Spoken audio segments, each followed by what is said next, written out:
The muffled screams echoed from inside the shipping container like ghosts trapped in steel. Brandon Ellis froze mid-step in the abandoned warehouse district, his instincts screaming danger.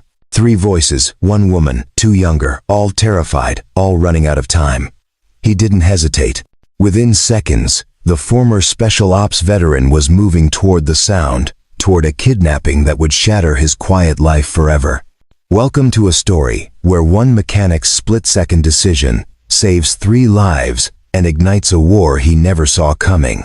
Stick around to discover how far a single father will go when protecting a billionaire CEO and her twin daughters becomes his most dangerous mission yet. Drop a comment below telling us which state you're watching from. I love seeing how these stories reach people across the country. This is a tale of courage, sacrifice, and what happens when ordinary people refuse to look away from evil. Before we jump back in, tell us where you're tuning in from, and if this story touches you, make sure you're subscribed because tomorrow I've saved something extra special for you. The wrench slipped from Brandon Ellis's oil-stained hand and clattered against the concrete floor of his garage workshop. The sound echoed through Ellis Automotive like a gunshot, but it wasn't the dropped tool that made his blood run cold. It was the muffled screaming coming from somewhere in the industrial district behind his shop. Brandon stood perfectly still, every muscle in his body suddenly remembering a decade of training he'd tried to forget. The screams weren't random. They were desperate, terrified, and coming from multiple people. His mind cataloged the sounds with the precision of someone who'd spent years in hostile territory. 3 distinct voices, 1 adult female, 2 younger females, all in severe distress. He was moving before his conscious mind caught up with his instincts. His steel-toed boots carried him through the side door of his garage and into the humid Ashford evening. The industrial district was a maze of abandoned warehouses and forgotten shipping yards, the kind of place where bad things happened and nobody asked questions. "Daddy?" A small voice called from upstairs. Chloe, his 8-year-old daughter, stood at the top of the apartment stairs in her unicorn pajamas, rubbing sleep from her eyes. It was past 9, and she should have been asleep an hour ago. "Stay inside, sweetheart," Brandon said, his voice steady despite the adrenaline flooding his system. "Lock the door behind me. I'll be right back." He didn't wait for her response. The screams were growing fainter, which meant either the victims were losing strength or someone was moving them. Neither option was acceptable. Brandon moved through the shadows with practiced silence, his breathing controlled, every footfall deliberate. The second scream came from an abandoned shipping yard, 3 blocks down Harrington Street. He could see the rusted containers stacked like children's blocks, creating a labyrinth of hiding spots and ambush points. His hand instinctively reached for a sidearm that hadn't been there for 8 years. He'd left that life behind after the last tour, after Sarah died, after he'd promised himself he'd give Chloe a normal life far from violence and chaos. But some skills never disappeared. They just waited beneath the surface. The shipping yard materialized ahead. Broken security lights created pools of darkness, perfect for concealment. Brandon's practiced eyes swept the area, noting 2 black SUVs parked near a container marked with red spray paint. Professional operation. Not street-level criminals. Then he heard it clearly. A woman's voice, muffled but defiant. "You're making a mistake. My company will find me. People are looking." A man's harsh laugh cut through the night. "Nobody knows where you are, Miss White. And by the time they figure it out, you'll have signed everything over."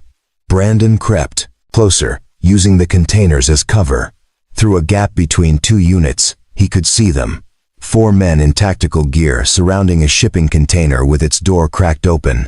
Inside, he caught glimpses of 3 figures. A woman in a torn business suit and 2 young girls who looked identical. Maybe 10 or 11 years old, both with the same terrified expression. One of the men was setting up what looked like recording equipment. Another held a stack of papers. This wasn't just a kidnapping. This was corporate extortion, and the victims were running out of time. Brandon counted the attackers again. 4 visible, possibly more in the vehicles. Bad odds, but he'd faced worse in places whose names he tried not to remember. The difference was that back then, he'd had a team, weapons, and air support. Now he had surprise and a decade of suppressed combat instincts screaming at him to act. He moved like smoke given purpose, circling to approach from the blind side of the container. The men were focused on their victims, confident in their isolation, their security. That confidence would be their downfall. The first man never saw Brandon coming. A precise strike to the nerve cluster behind his ear dropped him silently. Brandon caught the falling body, lowered it gently, and liberated the man's radio and zip ties. "Harris, you copy?" A voice crackled over the radio.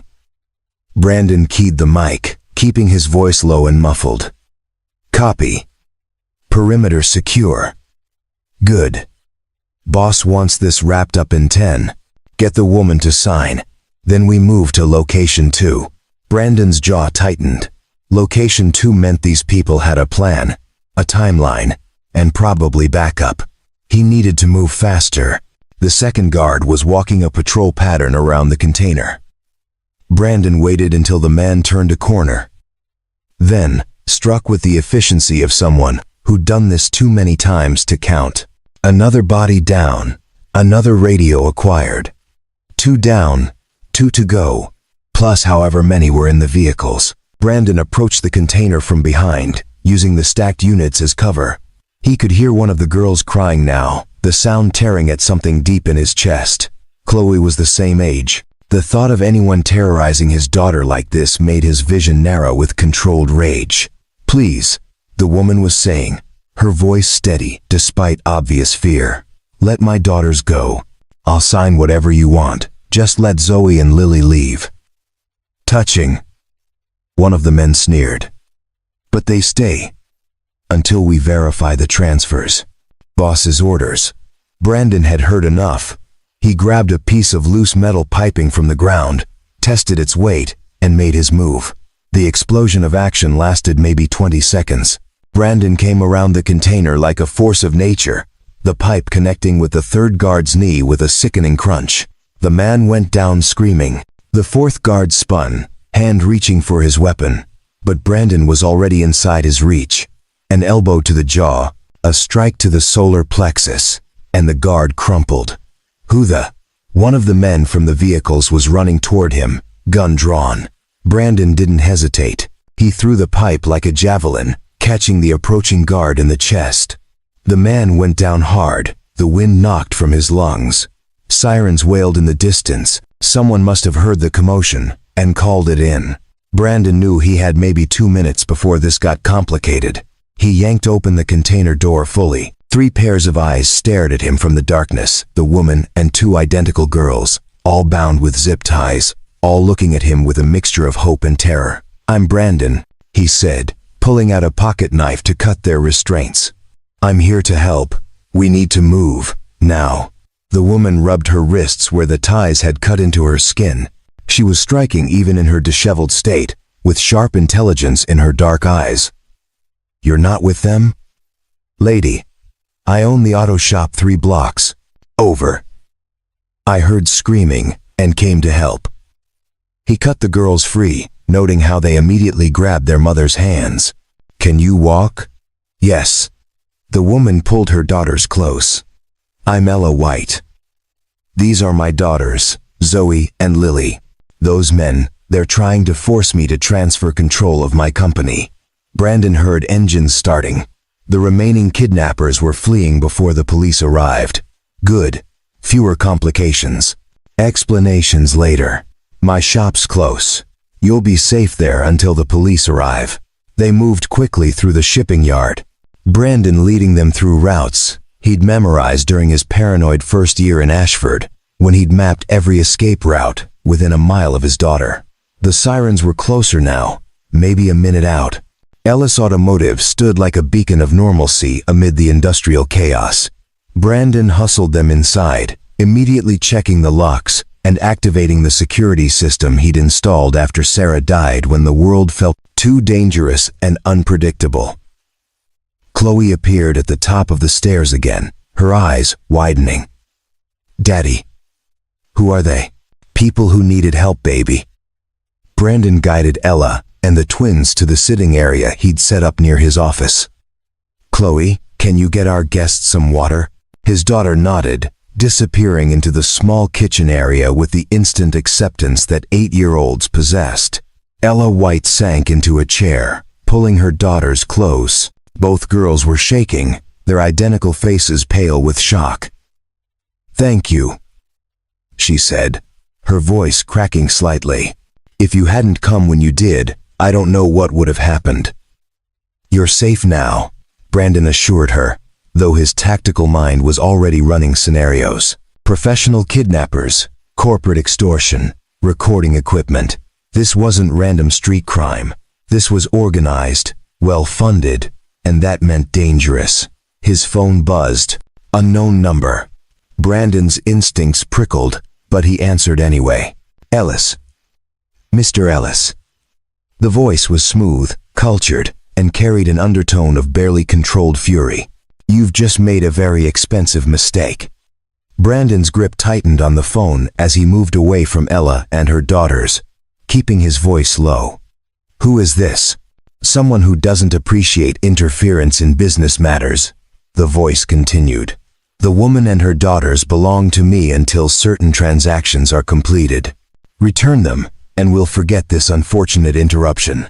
Preparing and narrating this story took us a lot of time, so if you are enjoying it, subscribe to our channel. It means a lot to us.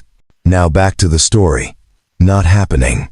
Brandon ended the call and immediately dialed 911, giving the dispatcher their location and a brief description of the situation. Ella White was watching him with an expression that suggested she understood exactly how serious this was. Chloe returned with 4 bottles of water, distributing them with the careful politeness Sarah had instilled in her before the cancer took her. The twin girls accepted the bottles with quiet thank yous, their hands still trembling.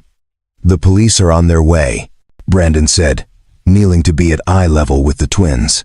"You're safe here, I promise." One of the girls, Zoe if he remembered correctly, looked at him with eyes too knowing for someone her age.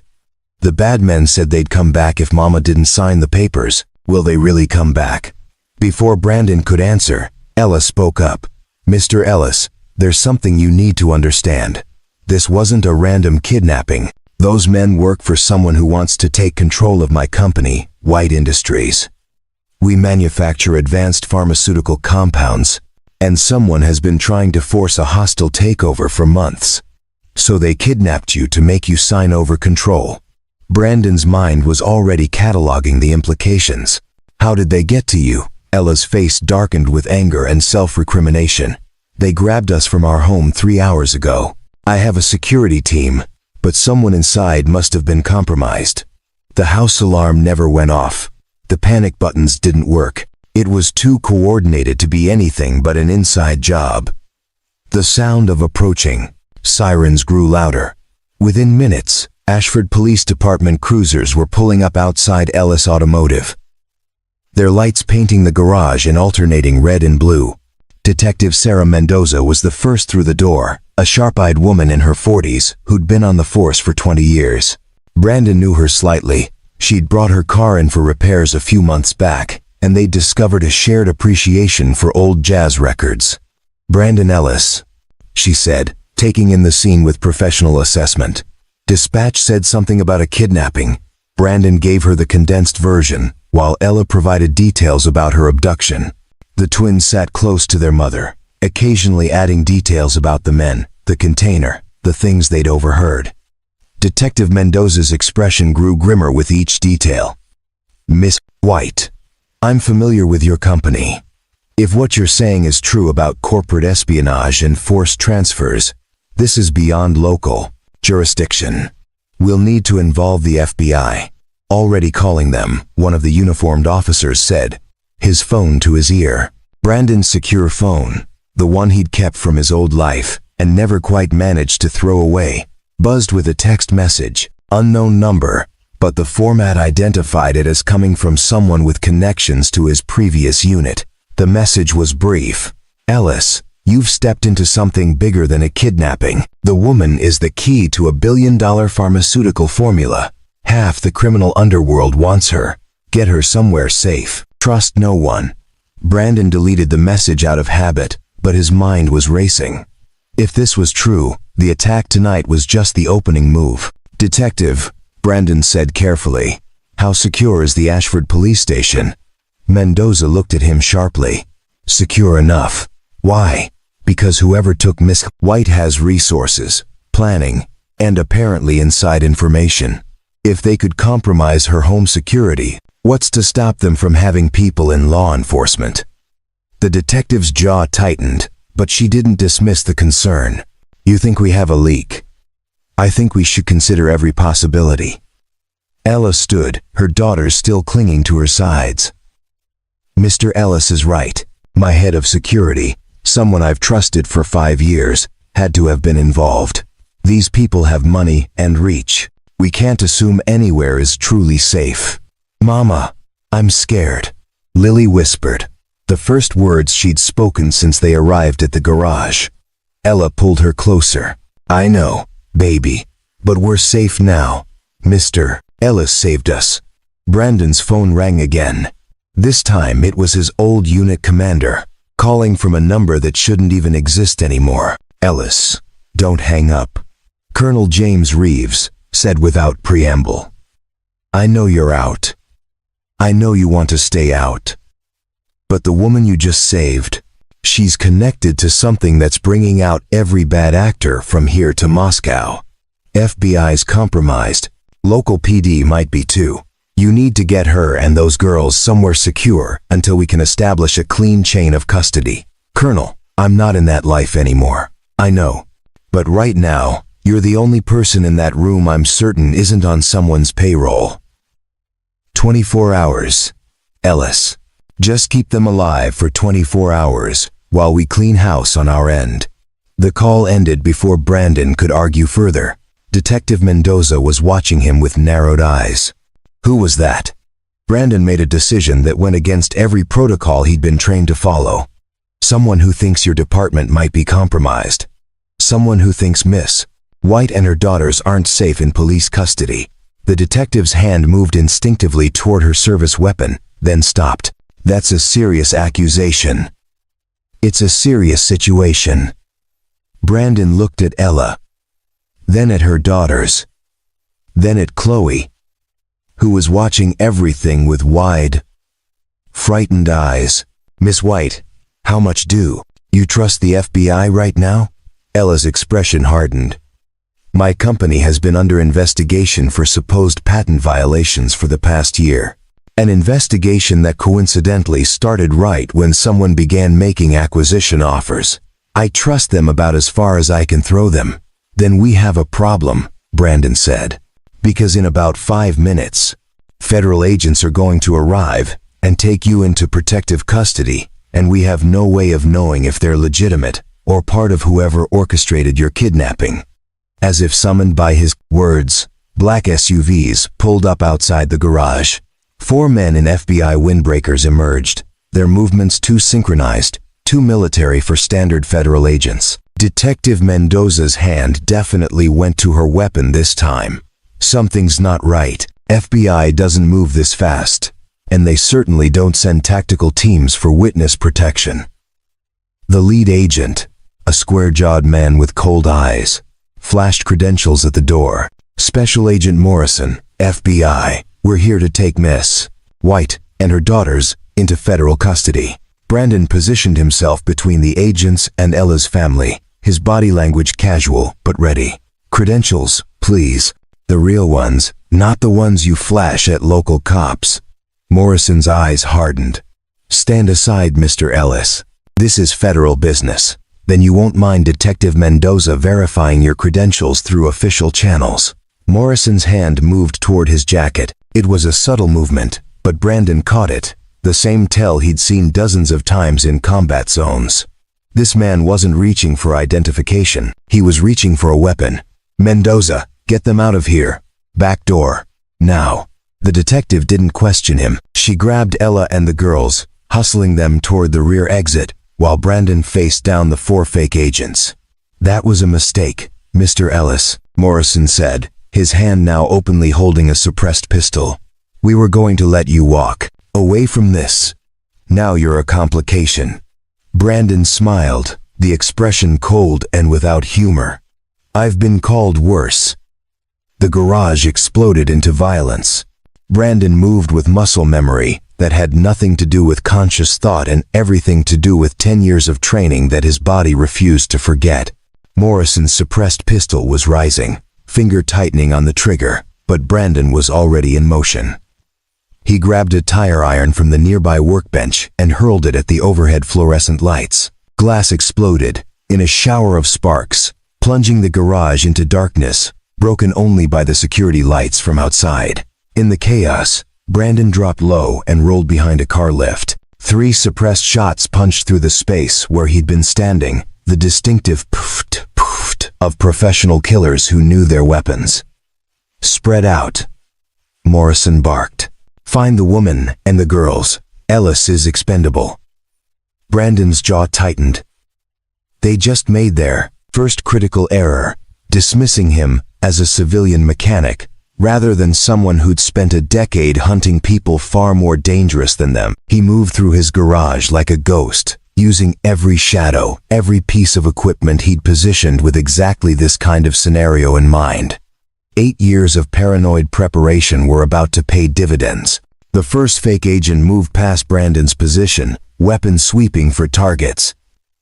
Brandon struck from behind, a precise nerve strike that dropped the man instantly. He caught the falling body, lowered it silently, and claimed the man's weapon and radio. "Alpha down," he whispered into the radio, mimicking the man's voice. "Target fleeing west through back alley." "Copy," Morrison responded. "Bravo and Charlie. Intercept.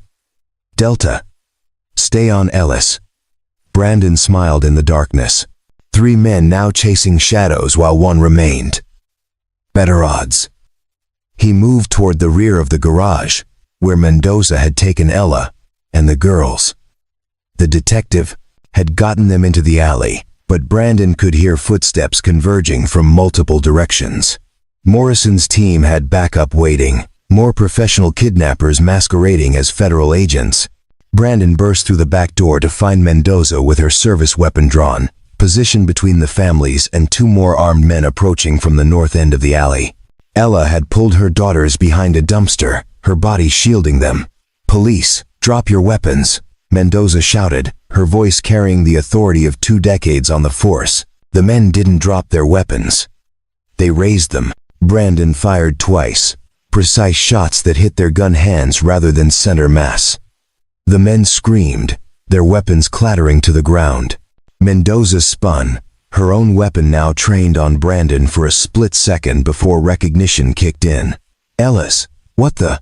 "Not FBI," Brandon said tersely. "Professional contractors. Probably the same team that took Miss White in the first place." More footsteps, more voices. The net was closing. "My car's 2 blocks over," Mendoza said, making an instant decision that could cost her career, but might save lives. "Unmarked sedan. We get to it, we can make it to the sheriff's station in Cooper County. Jurisdiction outside Ashford, less chance of corruption." They moved as a group, Brandon taking point while Mendoza covered their rear. Ella half carried her daughters, both girls struggling to keep up but too terrified to complain. Chloe ran beside them, her small hand gripping Brandon's jacket. "Daddy, what's happening?" "Bad people, baby. But we're going to be okay." They reached Mendoza's car, a nondescript gray sedan that looked like 1,000 others in Ashford. Everyone piled in, Brandon taking the passenger seat while Ella and the 3 young ones crammed into the back. Mendoza floored it, tires squealing as they pulled away from the curb. In the rearview mirror, Brandon could see Morrison and his remaining men emerging from the alley, weapons drawn, but unable to fire in a residential area without causing a scene. "What just happened back there?" Mendoza demanded. Weaving through Ashford's late-night traffic. "Who were those people?" "Contractors," Brandon said, checking the weapon he'd claimed. "Professional kidnappers working for someone with serious resources." "Miss White, You need to tell us everything. What's really going on? What's worth killing people over? Ella White took a shaky breath, her arms around her daughters. 3 months ago, my company finalized development of a revolutionary cancer treatment. Not a cure, but something that could extend life expectancy for terminal patients by years, possibly decades. It's worth billions, potentially trillions if it works as well as our trials suggest. And someone wants to steal it, Brandon said. Someone wants to force me to sell it to them below market value. I've had offers, bribes, and finally threats. When I refused everything, they escalated. Ella's voice cracked slightly. They took my daughters. They said if I didn't sign over controlling interest in White Industries, they'd hurt Zoe and Lily. I was about to sign when you showed up. Lily spoke up from the back seat, her voice small but steady. The bad man said Mama's special formula was worth more than gold. He said lots of people wanted it, and we were the key to making her give it away. Brandon's secure phone buzzed again. Another text from his old unit. Ellis, the woman is connected to Crimson Pharmaceutical, a black market syndicate trying to monopolize next-gen medical treatments. They've killed before. They'll kill again. The girls are leverage, and you're now on their list. Recommend immediate extraction to secure federal facility. He showed the message to Ella, whose face went pale. Crimson Pharmaceutical. I've heard rumors about them. They supposedly control about 40% of the illegal pharmaceutical market worldwide. If they're behind this, then the people who took you tonight were just the first team. Brandon finished. They'll send more, better equipped, better trained, and now they know you have help. Mendoza's knuckles were white on the steering wheel. This is beyond anything Ashford PD can handle. We need real federal protection, not the fake kind. Colonel Reeves can arrange that, Brandon said, pulling up his secure contacts. But it'll take time, maybe 24 hours to establish a clean chain of custody and verify that everyone involved is legitimate. 24 hours, Ella repeated, looking at her terrified daughters. Can you keep us alive that long? Brandon thought about Chloe, sitting in the back seat next to these 2 girls she'd just met. All 3 of them too young to understand the full scope of the danger they were in. He thought about Sarah, his late wife, who'd made him promise to always do the right thing even when it was hard, especially when it was hard. Yes, he said simply. I have a place, off the grid, defensible, stocked for emergencies. We hole up there while Colonel Reeves cleans house on his end. You've been preparing for something like this? Mendoza asked, shooting him a sharp look. I've been preparing for the world to end, detective. This is actually less complicated than most of my scenarios. They drove in silence for several minutes before Zoe spoke up. Mr. Ellis, why are you helping us? You don't even know us. Brandon turned to look at the girl, seeing the intelligence and fear warring in her expression. Because when I heard you screaming, I could not help. It's that simple. He's a good man, Chloe said with absolute certainty. My daddy saves people. It's what he does. Ella met Brandon's eyes in the rearview mirror, and something passed between them, an understanding, a recognition of the commitment he just made. Thank you, she said quietly. For everything. Brandon's secure phone rang. Colonel Reeves again. Ellis, status report. We're mobile, heading to my safe location. Fake FBI tried to grab them. How compromised are we talking? Crimson has assets embedded in law enforcement, federal agencies, possibly even our own people. Trust only verified contacts. I'm sending you coordinates for a pickup location tomorrow at 1,800 hours. Can you keep them alive until then? Brandon looked at the 3 young ones in the back seat, at Mendoza's determined expression, at Ella White's mixture of fear and fierce protectiveness for her daughters. 24 hours. We'll be there. Good. And Ellis, the formula Miss White developed, isn't just valuable to criminals. Foreign governments want it too. You're not just protecting a family. You're protecting something that could shift global power dynamics. The call ended, leaving Brandon with the weight of that information. "Where exactly is this safe location?" Mendoza asked. 40 miles north. Property I bought 3 years ago under a false name. Single access road, natural defenses, and enough supplies to hold out for a week if necessary." "You really are paranoid," Mendoza observed. "Prepared," Brandon corrected. "There's a difference." As they left Ashford's city limits behind, heading into the rural darkness of northern counties, Brandon allowed himself a moment to consider what he'd just committed to. 24 hours protecting a billionaire CEO, her twin daughters, a detective who'd just thrown her career away to help them, and his own daughter caught in the crossfire. Somewhere behind them, Morrison and his team were regrouping, calling for backup, planning their next move. Somewhere ahead, Crimson Pharmaceutical was mobilizing resources to reclaim their prize. And somewhere in the middle, Brandon Ellis, mechanic and former special operations soldier, was about to discover that leaving the war behind was never as simple as changing your address and hanging up your uniform. The war, it seemed, had found him anyway. And this time, the stakes weren't abstract mission objectives or geopolitical considerations. This time, the stakes had names and faces and frightened eyes that looked to him for salvation. He checked his weapon, counted his ammunition, and began planning defensive strategies for the next 24 hours. It was going to be a long night.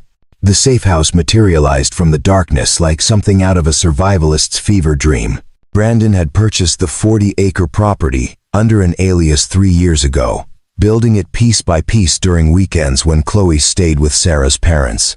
The main structure was a reinforced cabin, with steel core walls disguised behind rustic wood paneling, bulletproof windows that looked like ordinary glass, and a basement converted into something that would make most preppers jealous.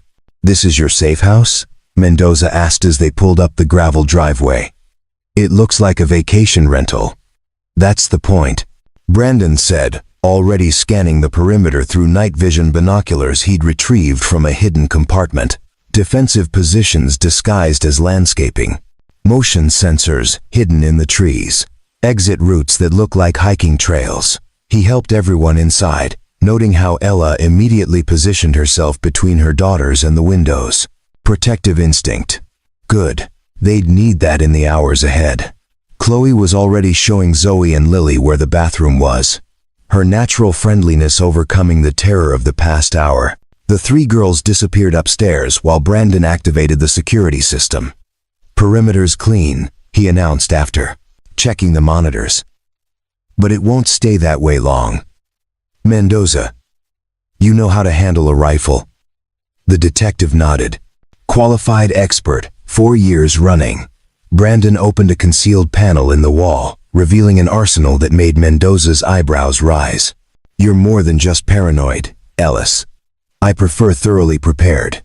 He handed her a tactical rifle with night scope. "Ella, can you shoot?" "I took lessons after the threat started," Ella admitted. "I'm not great, but I can point and pull the trigger." "Good enough." Brandon distributed weapons, checking each person's comfort level, even handed Ella a compact pistol with simple instructions. "Point at center mass, squeeze, don't pull. Keep squeezing until the threat stops." The first attack came 90 minutes later. Brandon was on the second-floor observation post when motion sensors triggered along the northern perimeter. 6 heat signatures moving through the trees with tactical spacing. Professional operators. Not the fake FBI team from earlier. "Contact," Brandon said into the radio system he'd installed throughout the house. 6 hostiles, northern approach. "Mendoza, take the east window. Ella, get the girls to the basement safe room." He heard Ella hustling the young ones downstairs, their footsteps quick but controlled. Good. They'd practiced the drill twice since arriving. Through his scope, Brandon watched the team advance. They moved well, using cover effectively, maintaining communication discipline. These weren't ordinary contractors. These were Tier 2 operators, possibly former military. "Mendoza, you seeing this?" "Yeah, these guys know what they're doing." Brandon keyed his throat mic. "Then we give them a surprise they're not expecting." He'd spent months rigging the property with non-lethal deterrents.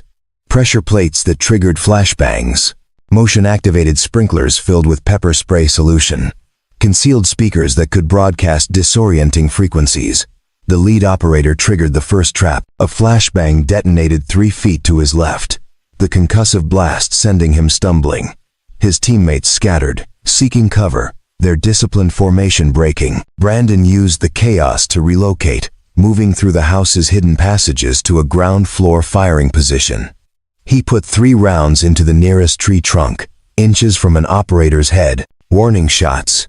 He didn't want to kill anyone if he could avoid it. "This is private property," Brandon's voice boomed through the external speakers. "Leave now, or the next shots won't miss. We just want the woman and her kids," a voice called back. "Nobody else needs to get hurt." "Not happening." The response was a burst of automatic fire that shattered 2 windows. Brandon had already moved, anticipating the attack.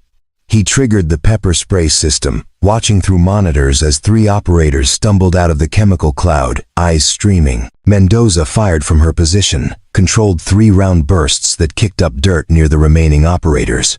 They're flanking east. Brandon was already moving. He emerged from a concealed exit, coming up behind the flanking team.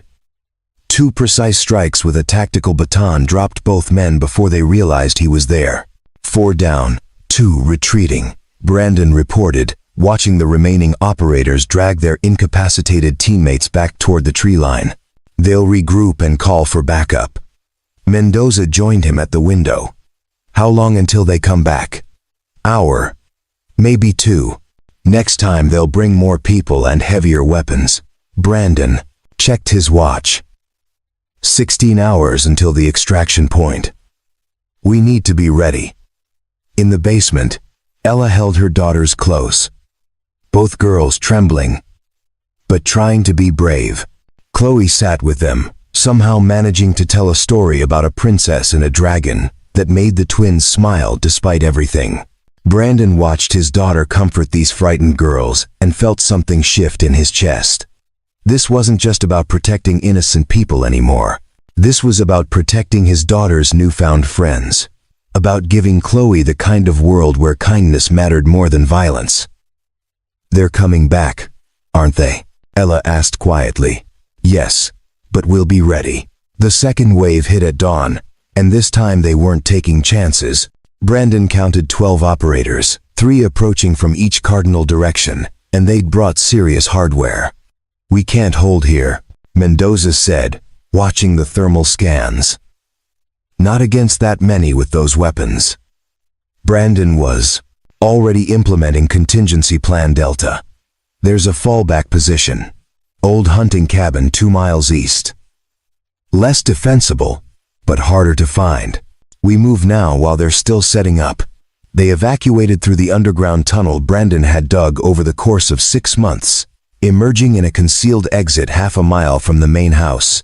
The tunnel had seemed excessive when he'd built it.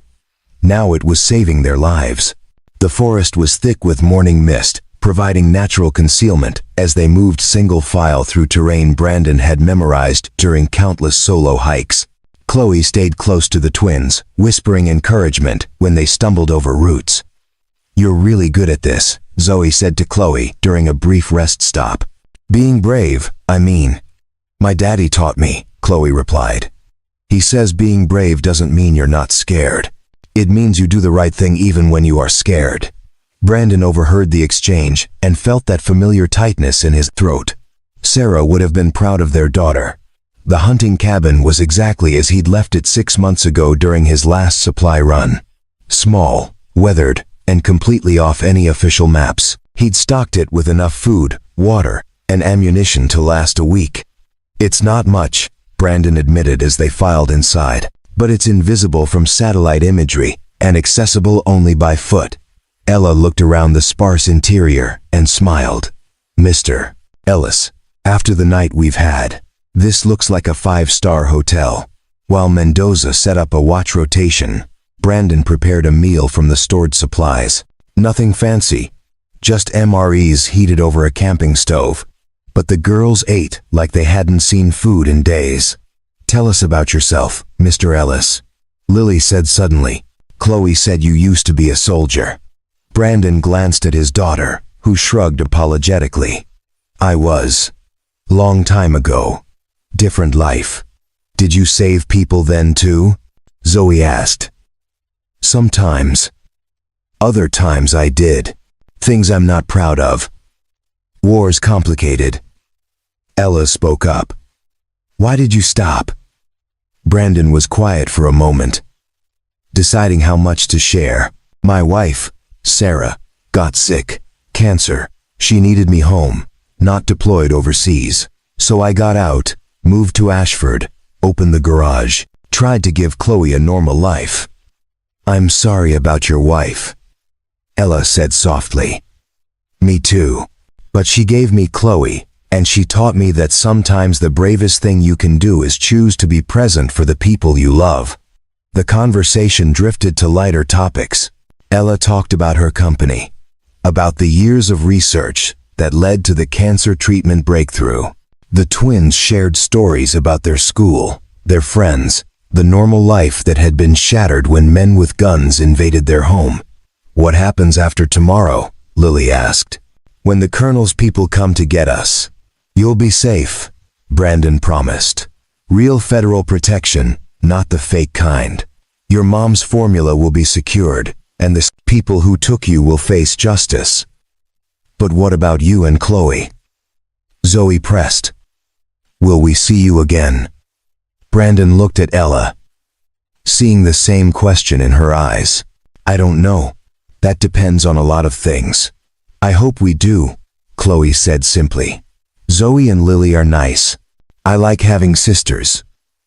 The word hung in the air, heavy with implications and possibilities. As night fell, they took turns keeping watch while others slept.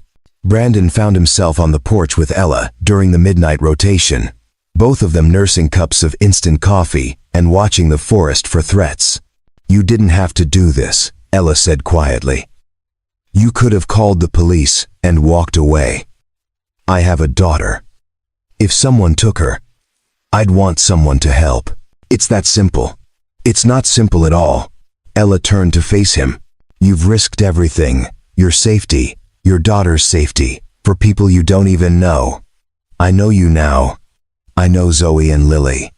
That makes you worth protecting. Ella was quiet. For a long moment. When this is over, when we're safe, I'd like to repay you somehow. You don't owe me anything. I owe you everything. You gave me back my daughters, my life, my future. She paused. Maybe you gave us all a future.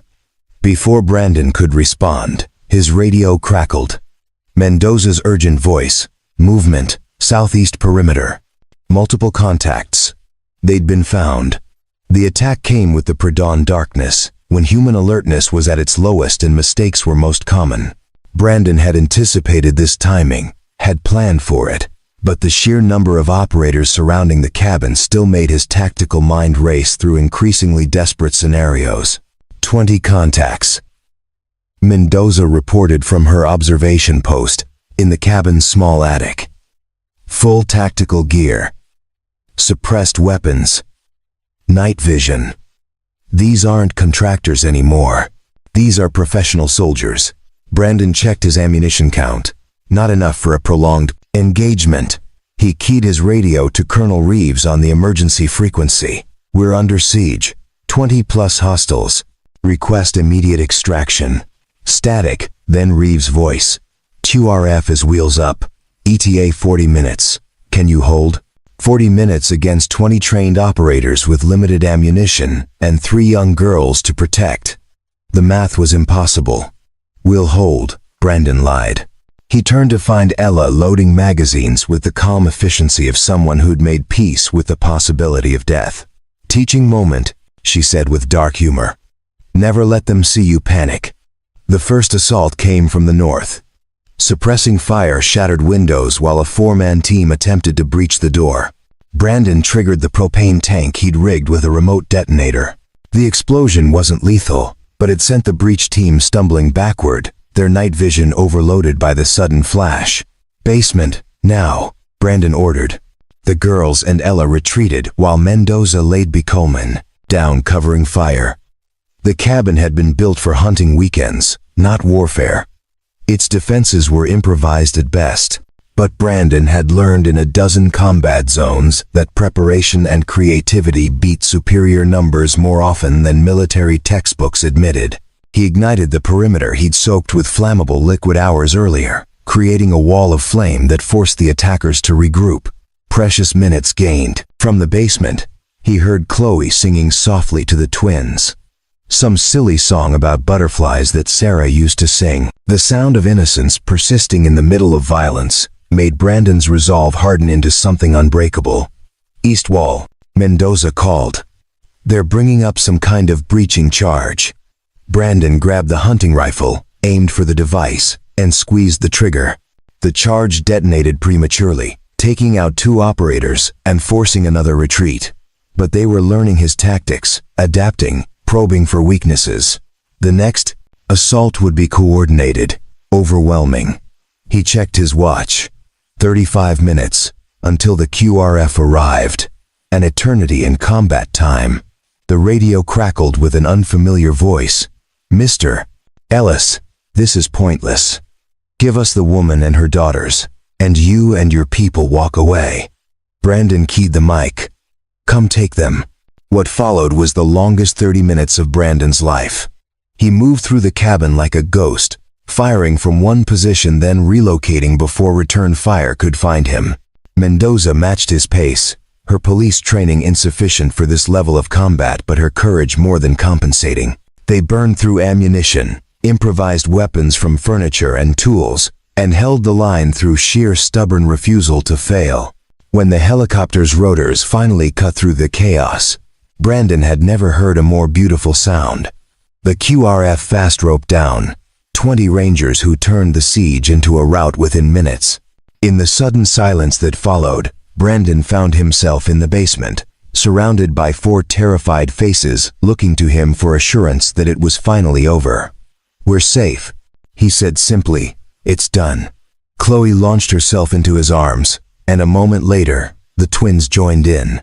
Ella stood back, tears streaming down her face, mouthing a silent thank you. Colonel Reeves appeared in the doorway, older but still carrying the presence that had commanded respect across 3 continents. "Ellis, still can't stay out of trouble, can you?"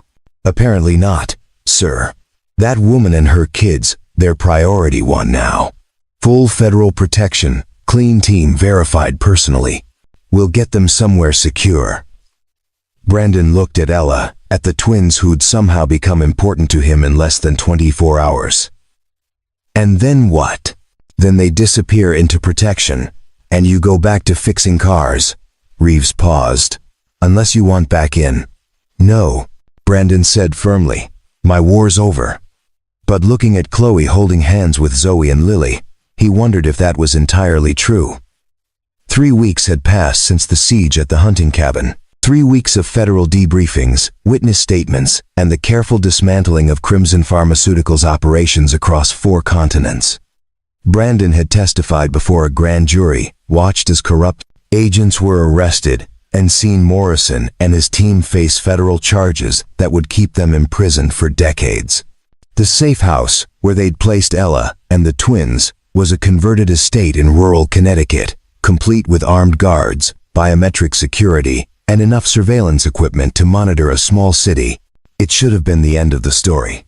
Should have been the point where Brandon returned to Ashford and his quiet life of fixing transmissions and raising his daughter in peace. Instead, he found himself driving to Connecticut every weekend with Chloe, who'd insisted she needed to see her sisters, despite the 4-hour drive each way.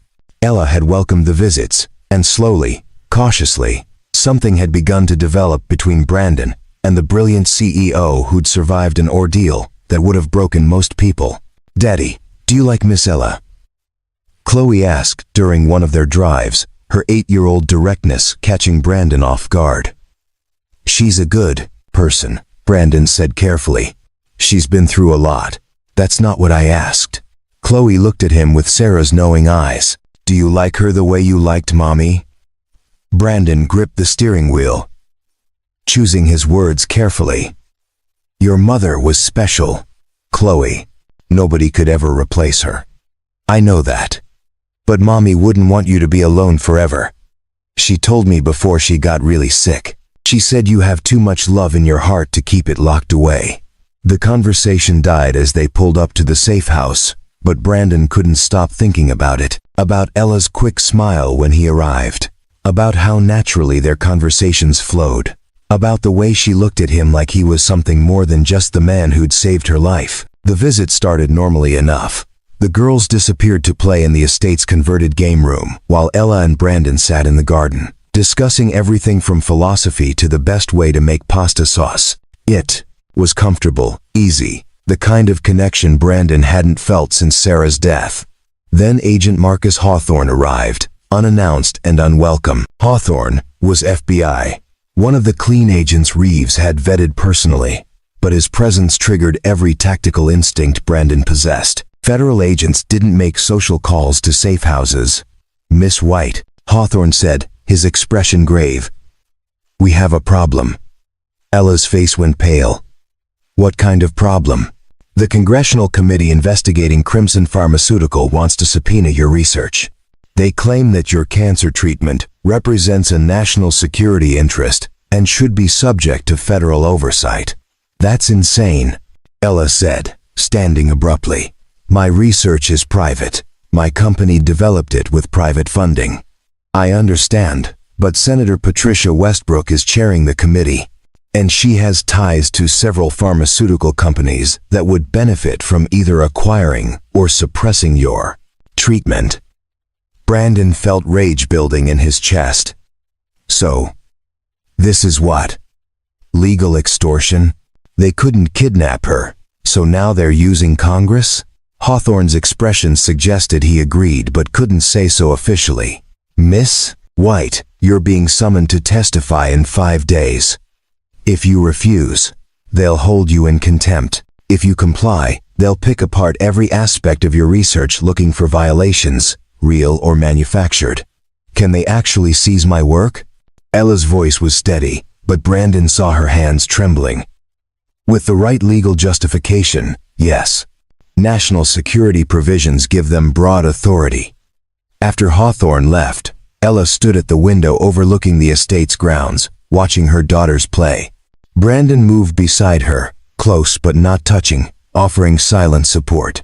I survived kidnapping and assassination attempts, Ella said quietly. I thought that was the worst they could do. But this? Using the law as a weapon?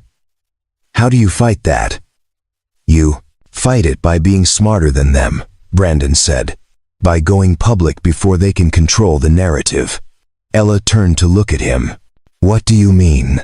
They want your research secret so they can either steal it or bury it. What if you published everything? Made it open source?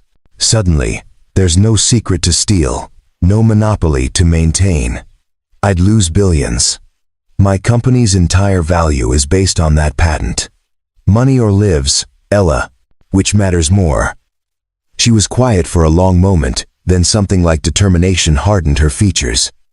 You're right. I'll hold a press conference. Tomorrow, I'll announce that I'm releasing the research publicly and donating the manufacturing rights to a non-profit foundation. Westbrook will come after you hard. Let her try. I have the truth, and after everything I've survived, a senator doesn't scare me.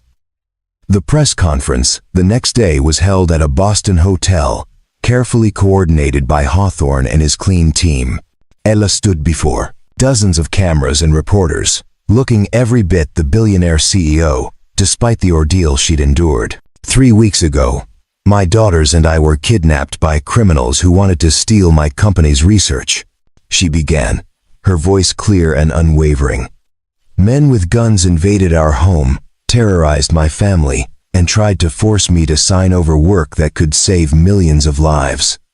They failed, thanks to the courage of a man named Brandon Ellis, who heard us screaming and refused to look away. Brandon stood in the back of the room, uncomfortable with the attention, but unable to deny the pride he felt watching Ella take control of her narrative. Today, I'm announcing that White Industries will be releasing our cancer treatment research into the public domain. No patents, no exclusivity, no corporate monopolies. Any qualified laboratory anywhere in the world can now manufacture this treatment. Because saving lives is more important than protecting profits. The room erupted with questions, but Ella held up her hand. I'm also announcing that I will not be complying with Senator Westbrook's subpoena. My research is now public. There's nothing left to seize, nothing left to suppress. And I challenge the senator to explain to the American people why she's more interested in protecting pharmaceutical company profits than in saving lives. It was a declaration of war, delivered with the precision of a surgical strike. Senator Westbrook's response came within hours. A televised statement claiming Ella was reckless, that open sourcing advanced medical research posed security risks, that congressional oversight was necessary to protect public health, but the public wasn't buying it. Social media exploded with support for Ella. Medical organizations praised her decision. Overnight, she became a symbol of corporate responsibility versus government corruption. Brandon watched it all unfold from the safe house, where security had been doubled despite the reduced threat. Chloe sat with the twins, all three girls glued to a tablet watching news coverage that mentioned their families. "Is my mom a hero now?" Zoe asked. "Your mom's always been a hero," Brandon said. "Now everyone else just knows it too." That evening, after the girls were asleep, Brandon found Ella on the terrace, staring at the stars. She looked exhausted but victorious, like a general after a hard-won battle. "Thank you," she said as he approached, "for everything, for saving us, protecting us, and giving me the courage to fight back the right way. You gave yourself that courage. I just reminded you it was there."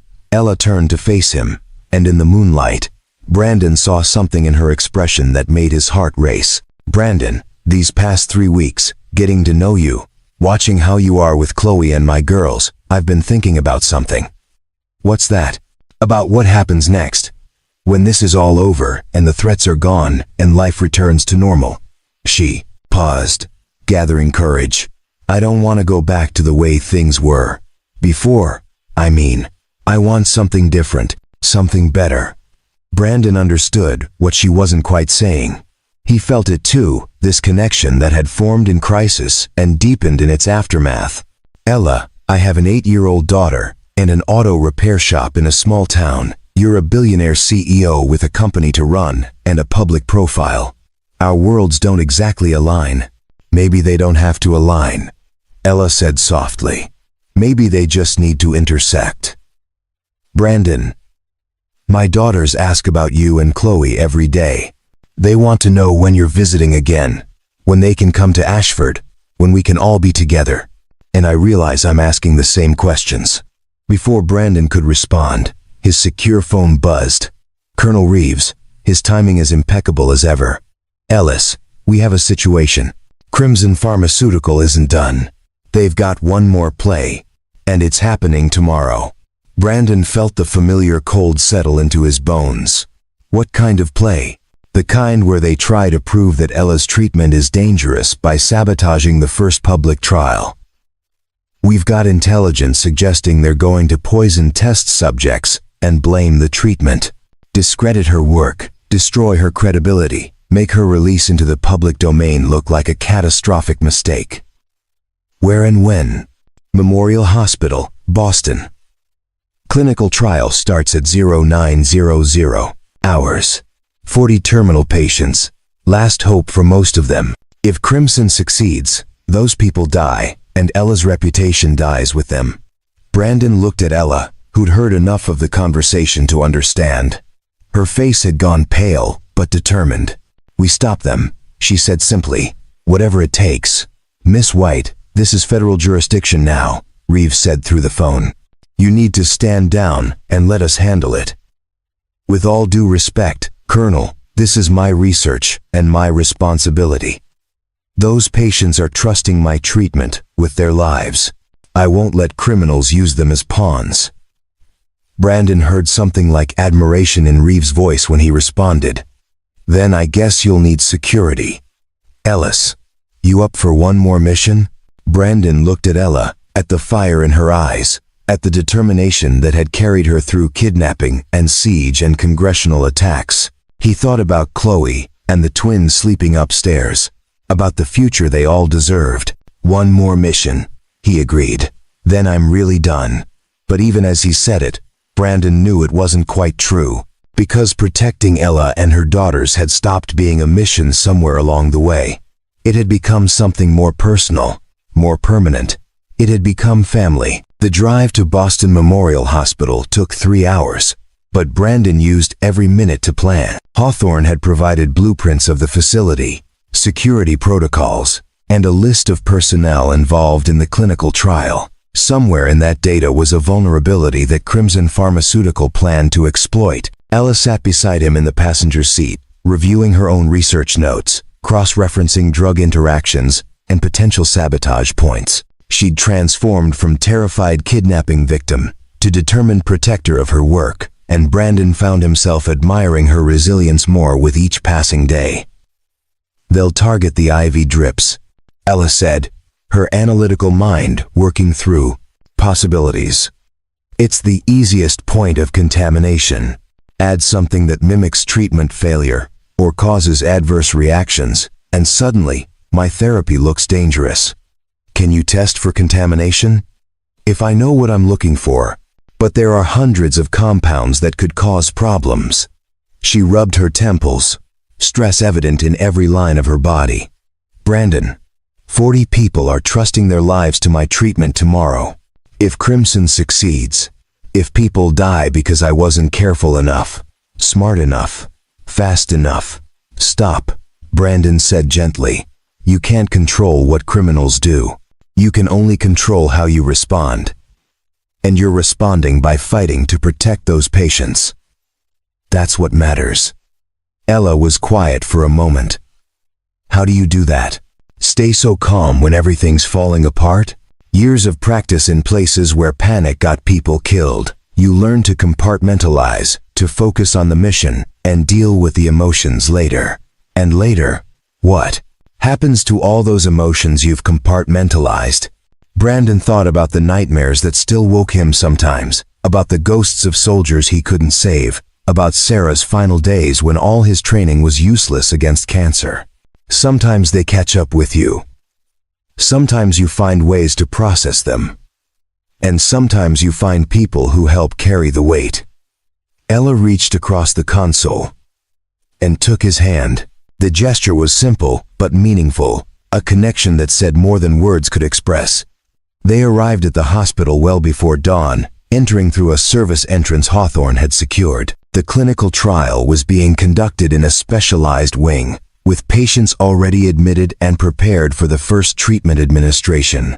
Brandon met with Hawthorne and his team in a converted conference room. 6 agents, all vetted personally by Reeves, all carrying the grim determination of people who'd seen corruption from the inside and were committed to stopping it.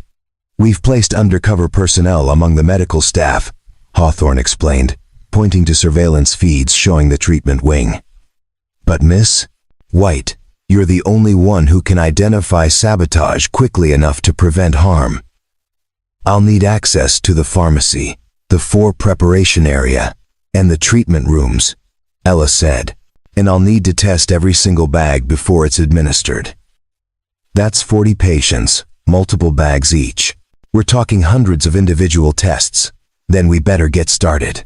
What followed was the most intensive morning of Brandon's life, and he'd lived through more than his share of intense mornings.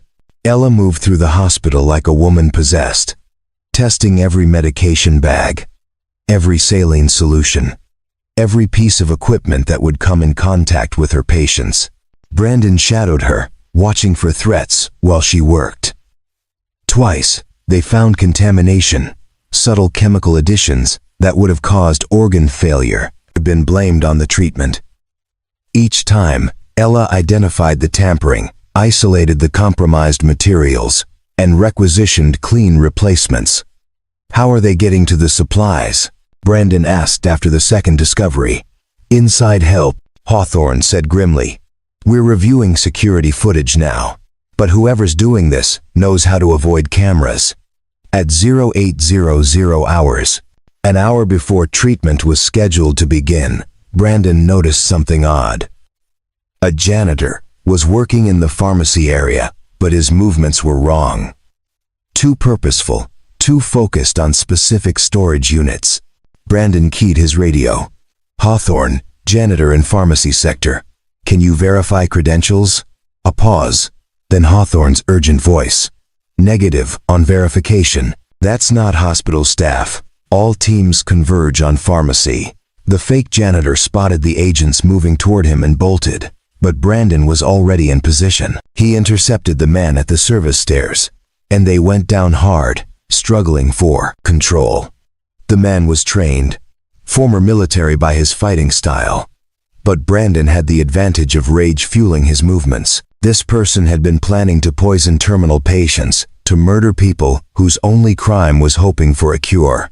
Brandon ended the fight with a chokehold that left the man unconscious but alive. Hawthorne's team secured him, finding a syringe filled with what laboratory analysis would later identify as a toxin designed to cause cardiac arrest. That's their agent, Hawthorne confirmed. But he wasn't working alone.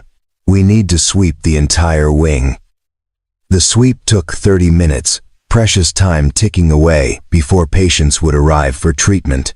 They found 2 more saboteurs, both disguised as medical personnel, both carrying materials meant to contaminate the clinical trial. At 0900 hours, when the first patients arrived, Ella stood in the treatment room with tears in her eyes but determination in her voice. "We're ready," she announced. "The trial can proceed safely." Brandon watched from the observation area as the first patient received treatment. A grandmother named Patricia, who'd been battling stage 4 pancreatic cancer for 2 years. She smiled at Ella with the kind of hope that came from having nothing left to lose. "Thank you for giving me a chance," Patricia said. "Thank you for trusting me," Ella replied. The treatment proceeded without incident. All 40 patients received their doses, monitored continuously by medical staff and Ella's watchful eye. By evening, early results were showing promise. Blood markers improving, tumor growth slowing. Ella found Brandon in the observation room, exhaustion and relief warring on her features. "We did it. They're safe. The treatment is working." "You did it," Brandon corrected. "You protected your patients and your research." Ella moved closer, and Brandon found himself unable to look away from her eyes. "We did it together, like we've done everything else these past weeks. Brandon, I need to tell you something." Before she could continue, a small voice interrupted. "Daddy?" Brandon turned to find Chloe standing in the doorway with Zoe and Lily. Hawthorne had brought them from the safe house, knowing the girls would want to be there for this moment. "Miss Ella saved people today," Chloe announced, running to hug Ella. "Agent Hawthorne told us. She's a real hero." "Your daddy's the hero," Ella said, returning the hug. "He stopped the bad men from hurting my patients." "You're both heroes," Zoe declared with the absolute certainty only young people could muster. "And we think you should get married." The statement hung in the air while both adults tried to process what had just been said. Lily nodded enthusiastically. "Then we could be real sisters with Chloe. Not just friends, but actual family." Brandon looked at Ella, seeing his own surprise mirrored in her expression. "Girls, that's not how it works. Adults don't just get married because their daughters want them to," Ella finished, a smile playing at her lips. "No, but maybe adults get married because they've found something rare and precious in each other, because they've been through fire together and come out stronger, because they look at their future and can't imagine it without the other person." Brandon's heart was racing. "Ella, are you saying?" "I'm saying I'm falling in love with you, Brandon Ellis. I'm saying that when I think about where I want to be a year from now, 5 years from now, it's wherever you and Chloe are. I'm saying that my daughters have already decided you're their family, and I think I have too." The 3 girls were watching with barely contained excitement, waiting for Brandon's response. He thought about Sarah, about the promise he'd made to keep loving and living even after she was gone. He thought about the weeks with Ella, the easy conversations and shared danger and growing connection. He thought about Chloe's happiness when she was with the twins, about the family they'd accidentally created through crisis and choice. "I love you too," Brandon said, the words feeling both terrifying and absolutely right. "I didn't plan this, didn't expect it. But somewhere between rescuing you and protecting you and getting to know you, I fell completely in love with you." Ella closed the distance between them, and when they kissed, 3 young girls erupted in cheers that echoed through the hospital wing. "Does this mean we're sisters now?" Zoe asked hopefully. "It means," Brandon said, kneeling to include all 3 girls in the conversation, "that we're a family. Maybe not traditional, maybe a little complicated, but ours." Chloe threw her arms around him. "Mommy would be happy, Daddy. She'd like Miss Ella, and she'd love having more granddaughters." The simple truth of his daughter's words made Brandon's eyes sting with tears. Sarah would have loved this, would have welcomed Ella and the twins into their family with open arms. Maybe she was welcoming them now, wherever she was, happy that Brandon had found a way to love again. Hawthorne appeared in the doorway, tactfully waiting for the family moment to conclude. "Ellis, Reeves wants to talk to you. Says it's important." Brandon took the call in the hallway, Ella beside him, their hands intertwined. "The saboteurs are talking," Reeves said. "We've got evidence tying them directly to Crimson Pharmaceuticals' executive board. With Miss White's testimony and today's attempted poisoning, we can bring down the entire organization." "How long?" "Full prosecution? 6 months to a year. But Ellis, they're offering you something else too. The Protective Services Division is being reformed. Clean personnel only. Focused on protecting people like Miss White who become targets because they're trying to do good in the world. They want you to lead it." Brandon looked at Ella, at the hope and understanding in her eyes. "I appreciate the offer, Colonel, but I'm done with that life. I've got a family to think about now." "Actually," Ella said, "maybe you should hear them out." The federal courthouse in Manhattan was packed with journalists, legal observers, and representatives from pharmaceutical companies around the world. The trial of Crimson Pharmaceuticals' executive board had become a referendum on corporate corruption, medical ethics, and the price of human life measured in profit margins. Brandon sat in the gallery beside Ella, watching as prosecutors presented evidence that would dismantle one of the largest criminal enterprises in the medical industry. The saboteurs captured at Memorial Hospital had provided testimony in exchange for reduced sentences, detailing years of intimidation, theft, and murder orchestrated by Crimson's leadership. Senator Westbrook had resigned in disgrace 2 weeks earlier when her financial ties to Crimson became public knowledge. The congressional investigation had been suspended indefinitely. Ella's open-source cancer treatment was now being manufactured by laboratories in 17 countries, with early results showing remarkable success rates. The jury will now deliberate, the judge announced after 3 weeks of testimony. They returned in 4 hours with guilty verdicts on all counts. The courtroom erupted in applause, quickly silenced by the judge's gavel. But the emotion was unmistakable. Justice, imperfect and delayed, had finally arrived. Outside the courthouse, Ella gave a brief statement to the press, flanked by Brandon and their daughters. The 3 girls held hands, presenting a united front that social media would turn into a symbol of hope, triumphing over greed. "Today isn't just about punishing criminals," Ella said, her voice carrying across the crowd. "It's about affirming that some things, human life, medical progress, basic decency, are more important than profit. My daughters and I survived because one man heard us screaming and decided to help." Brandon Ellis could have walked away, could have let someone else handle it, but he didn't. He taught me that courage isn't about being unafraid. It's about acting despite your fear, because the alternative is unacceptable. Later, at the celebration dinner Hawthorne had organized, Brandon found himself surrounded by people whose lives had been touched by the past months. Detective Mendoza, who'd been promoted to lead a new anti-corruption task force. Colonel Reeves, preparing to retire after ensuring the Protective Services Division was established with clean leadership. And the 40 patients from the Memorial Hospital trial, many already showing signs of remission, all eager to thank the woman who'd given them hope. Patricia, the grandmother who'd been first to receive treatment, approached with tears in her eyes. "Miss White, the doctors say my tumors are shrinking. I might actually get to see my grandson graduate high school." Ella embraced her, both women crying openly. "You're going to see him graduate college, Patricia, and get married, and have grandbabies of his own." Brandon watched from across the room, feeling the weight of the past months finally beginning to lift. They'd survived kidnapping, siege, assassination attempts, and legal warfare. They'd protected innocent people, brought criminals to justice, and somehow built a family from fragments in chaos. Chloe appeared beside him, tugging his sleeve. "Daddy, Agent Hawthorne says you're thinking about taking a new job. Is that true?" Brandon knelt to her level. "Maybe. It would mean helping protect people like Miss Ella and her daughters. People who are trying to make the world better, but need someone to watch their backs. What do you think?"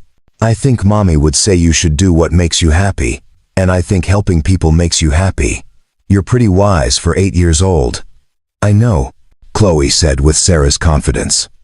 "I get it from both my parents." Ella joined them, the twins in tow. "So, about this new job opportunity, the Protective Services Division?" "I haven't decided yet," Brandon admitted. "It would mean structure again, protocols, answering to people. I got out of that life for a reason. But this time would be different," Ella said. "You'd be protecting people who need protection, not executing missions you disagree with. And you'd have support, a family waiting for you when you come home. Is that what we are? A family?" Zoe rolled her eyes, with the exasperation only preteens could muster. "Obviously. We've been a family since you saved us. Adults are so slow about these things. We're getting married next month," Lily added matter-of-factly. "Mom and Dad, I mean. We already planned it. Small ceremony, just family and close friends. You're going to say yes when she asks you properly, right?" Brandon looked at Ella, who had the grace to appear embarrassed. They may have gotten ahead of themselves on the timeline, but the sentiment's accurate. "Brandon Ellis, I know we've only known each other a few months.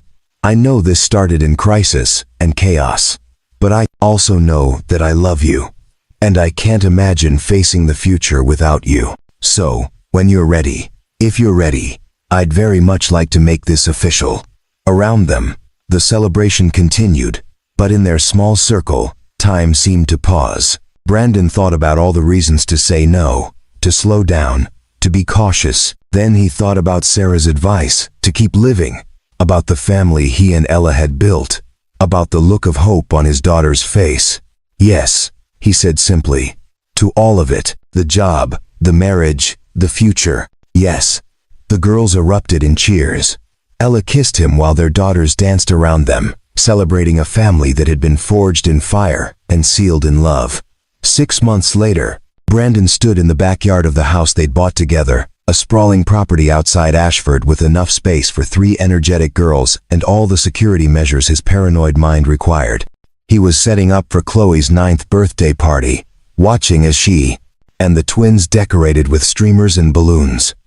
Ella emerged from the house carrying a cake, her engagement ring catching the afternoon sunlight.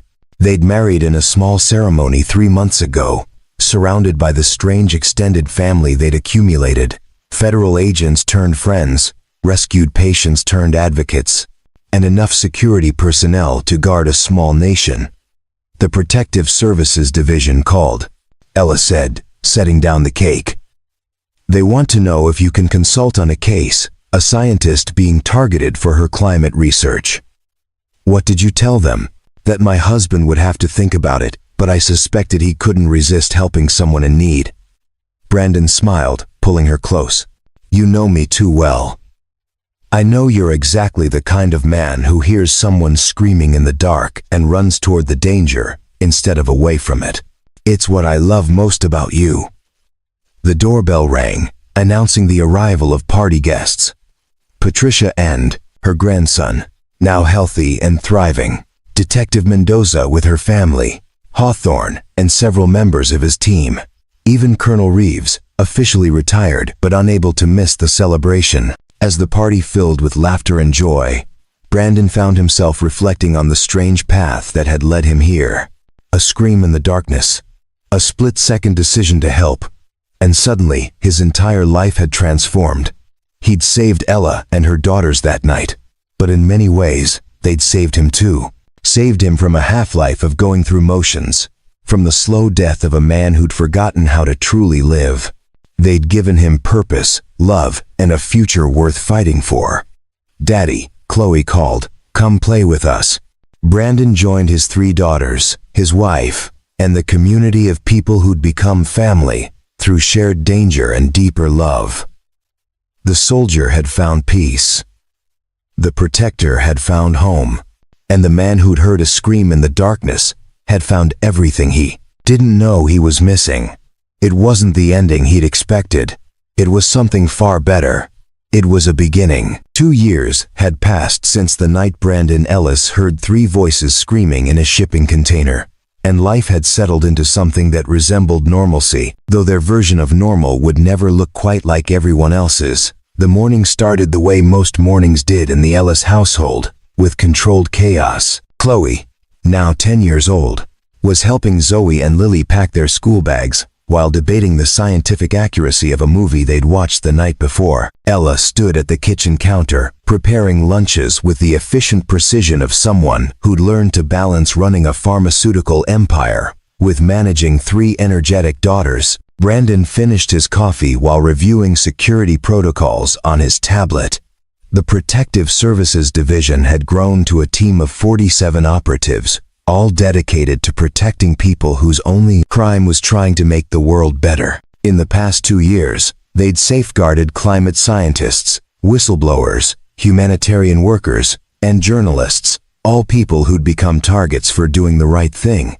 "Dad, can we talk about the science fair project?" Lily asked, appearing at his elbow with a notebook covered in chemical formulas.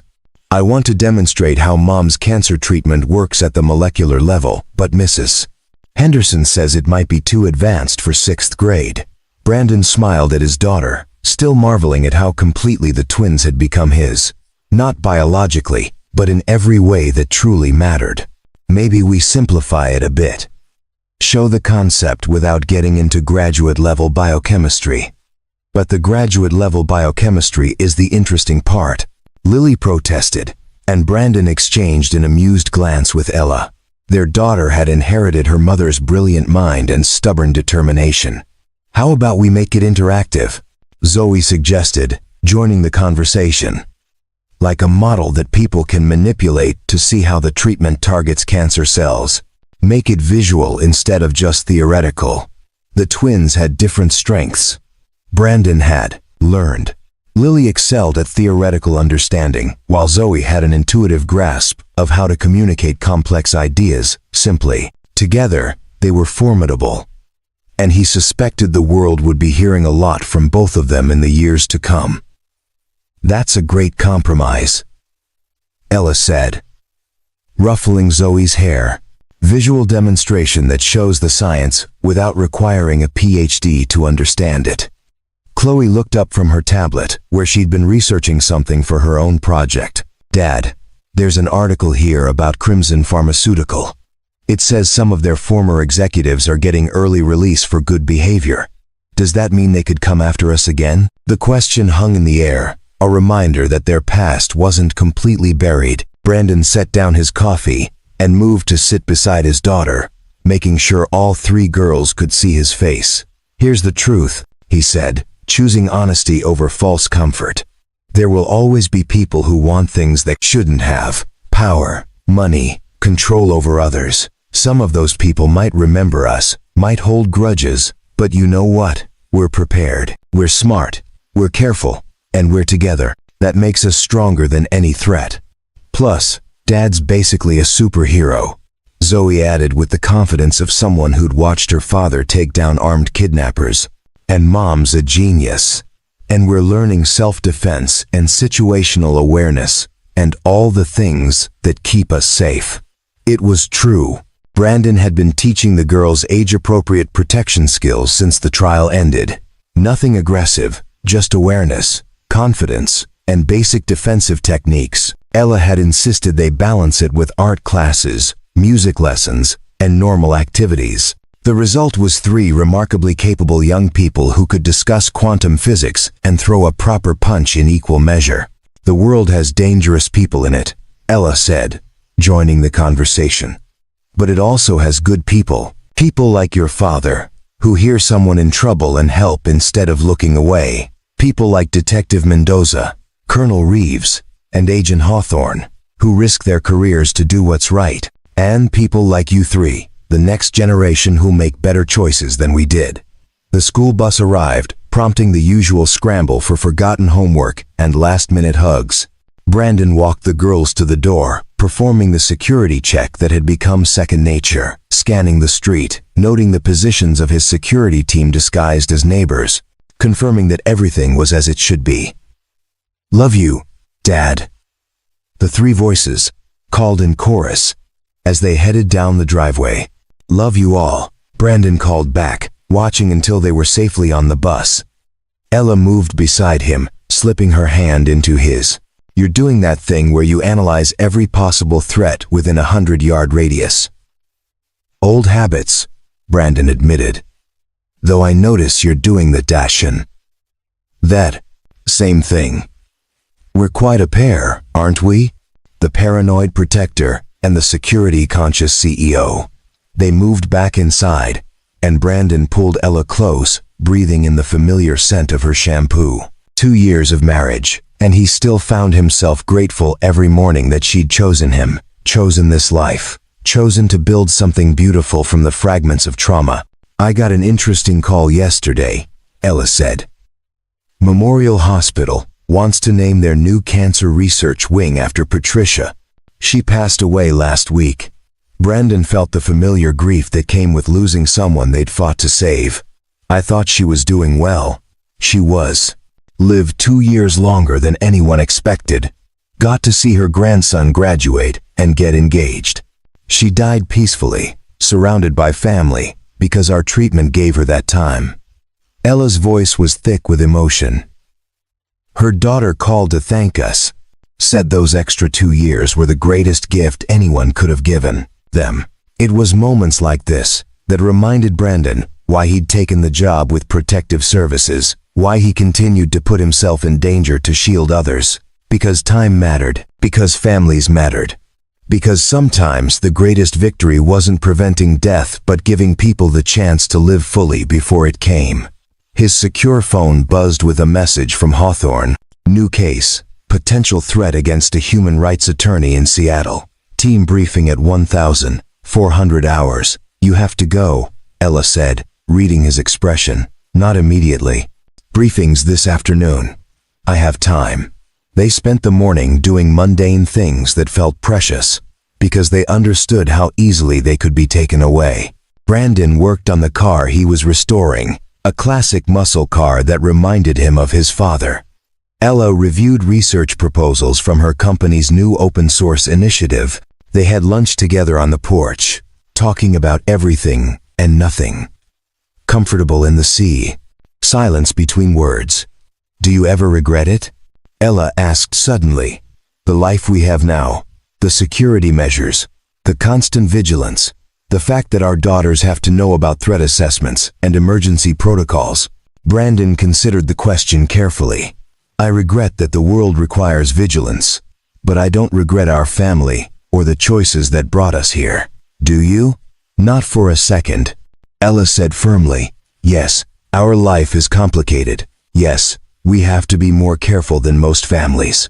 But we're also more aware, more grateful, more intentional about every moment. And our daughters are growing up understanding that doing the right thing sometimes requires courage, but it's always worth it." That evening, after the briefing and dinner and homework help, Brandon found himself in the girls' shared room for their nightly ritual. The three of them had insisted on staying in the same room despite having a house large enough for separate spaces. They claimed it was more fun, but Brandon suspected it was about security in numbers, the comfort of not being alone.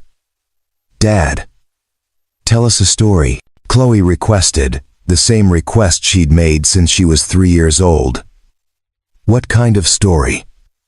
"A true one," Zoe said. "About when you saved Mom and us." Brandon settled into the chair between their beds. "You've heard that story 100 times. But it's our story," Lily insisted. "Our family's origin story, like superheroes have. Tell us again." So Brandon told them, editing the violence, but keeping the truth. He told them about hearing screams in the darkness and choosing to help, about finding them in the shipping container and refusing to let criminals win, about the siege at the cabin and the federal trial and the moment when they all chose to become a family.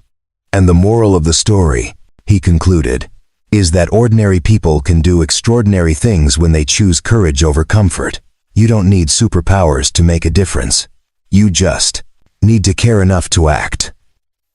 "We want to be like you when we grow up," Chloe said sleepily. "Helping people, I mean." "Then you'll make the world better than we found it," Brandon said, kissing each of their foreheads, which is all any parent can hope for. He found Ella waiting in their bedroom, reading case files for her company's latest research initiative. She looked up when he entered, and the smile she gave him still made his heart race. "How'd the story go?" "Same as always. They never get tired of hearing it." "Because it's true," Ella said, setting aside her work. "And because it reminds them that good things can come from terrible situations, that families can be built from choice and courage instead of just biology." Brandon climbed into bed beside his wife, grateful for the ordinary miracle of their life. Outside, security teams maintained their watch. Across the country, people he'd helped protect were living their lives because someone had chosen to defend them. And, here, in this house, 3 young girls slept peacefully because they knew they were loved and protected and valued. The world was still dangerous, threats still existed, but tonight, in this moment, Brandon Ellis was surrounded by everything that mattered. A family forged in fire, a purpose that gave meaning to the darkness he'd survived, and a future that stretched ahead with possibility. He'd heard screams in the darkness 2 years ago and run toward danger instead of away from it. That single choice had transformed everything, had given him back the life he'd thought died with Sarah, had shown him that redemption and second chances were real. As Ella curled against him and sleep began to pull him under, Brandon thought about the scientist in Seattle who needed protection, about the girls who would wake up tomorrow ready to learn and grow, about the woman beside him who taught him that love could bloom even in the aftermath of trauma. Tomorrow would bring new challenges, but tonight, they were home, they were safe, and they were together. And that, Brandon reflected as sleep finally claimed him, was more than enough. It was everything. Up next, you've got 2 more standout stories right on your screen. If this one hit the mark, you won't want to pass these up. Just click and check them out. And don't forget to subscribe and turn on the notification bell so you don't miss any upload from us.